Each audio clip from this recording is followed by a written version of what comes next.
Hello viewers, I Sushant. Welcome you all to class 10 history chapter number 4. As per the syllabus, it is given by CBSE. Serial number 4, but in the textbook it may be 5. It is written 5. Fine. So this chapter it is the age of industrialization.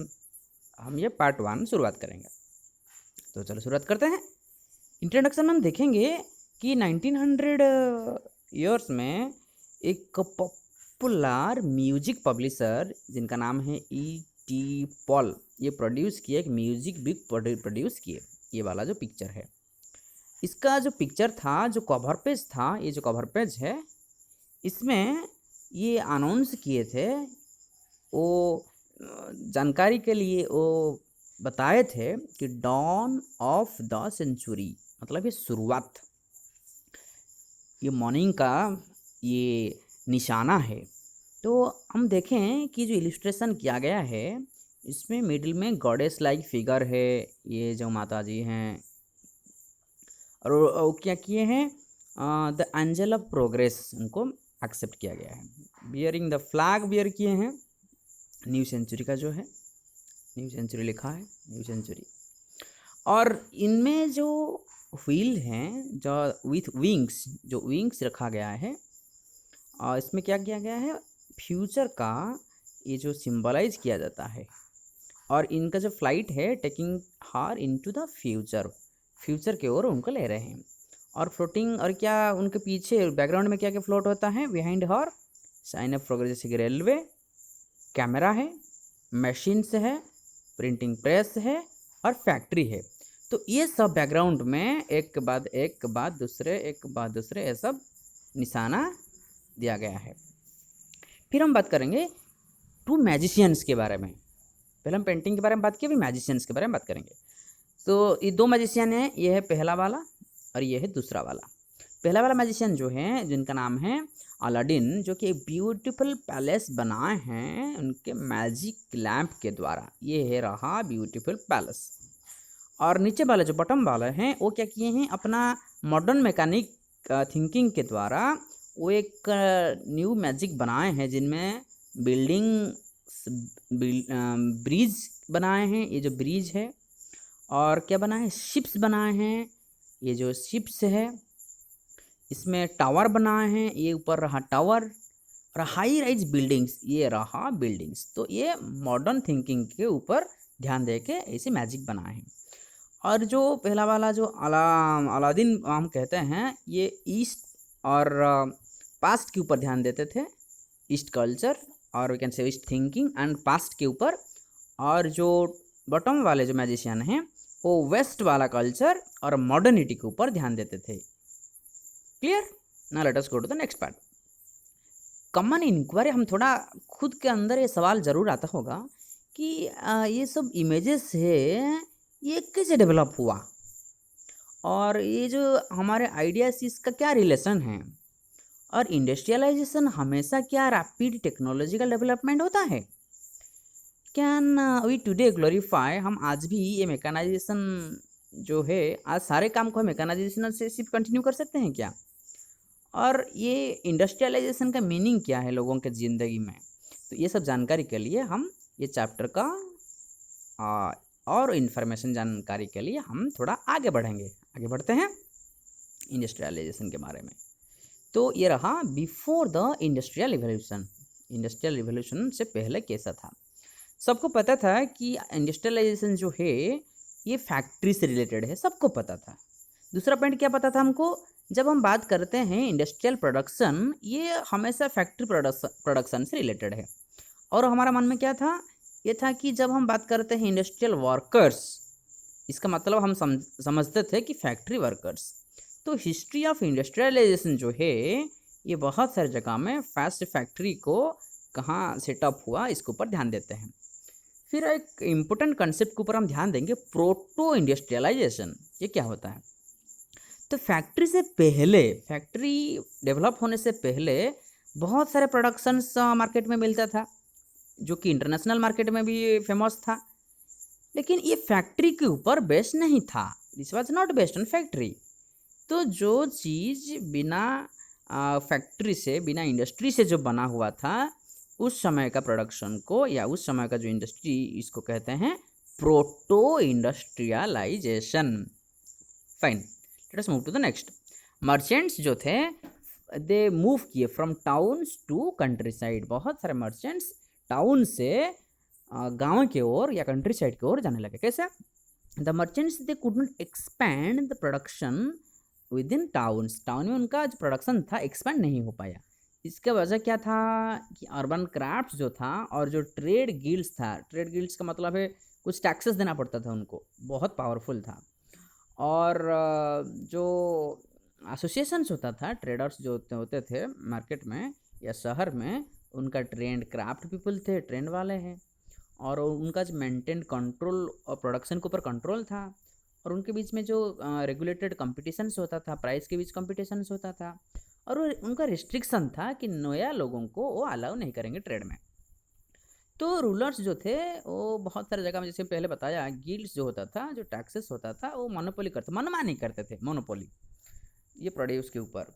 तो वो सारे क्या किए, they turn to the countryside, वो गाँव को चलने लगे। तो गाँव को चल रहे तो वेलकम करते हैं हम merchants in the country side, welcome कर लिए।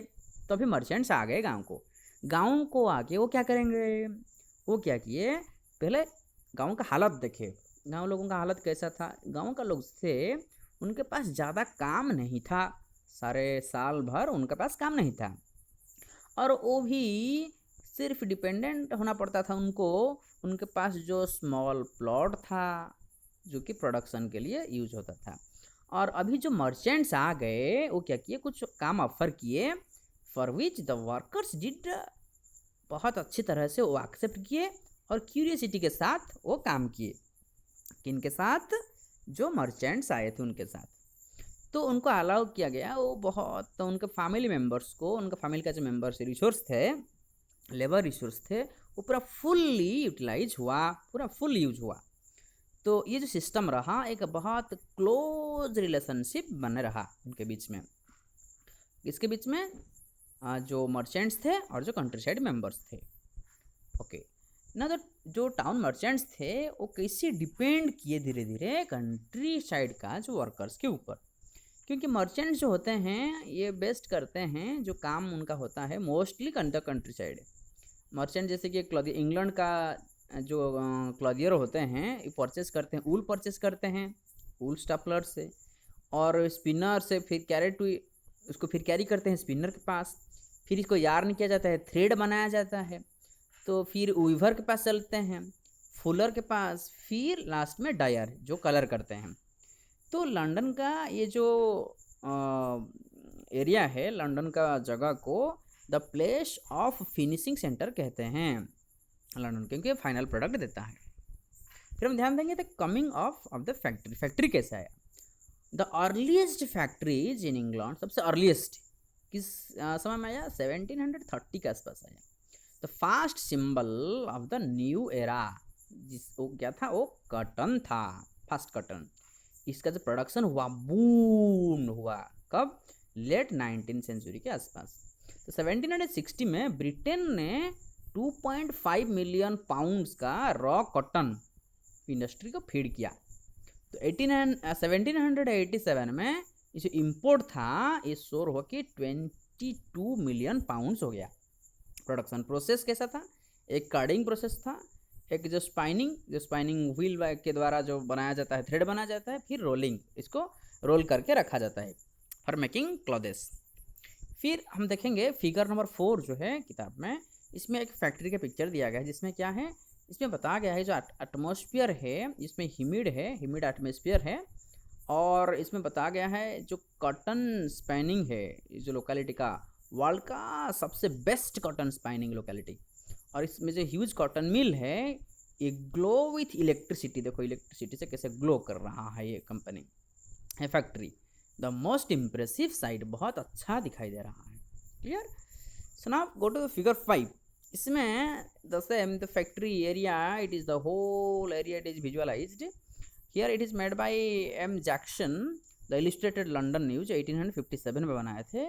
इसमें जो चिमनी है, बिलोइंग स्मोक, ये जो निकल रहा है चिमनी से, वो बताया गया है इंडस्ट्रियल लैंडस्केप का एक नज़रिया है।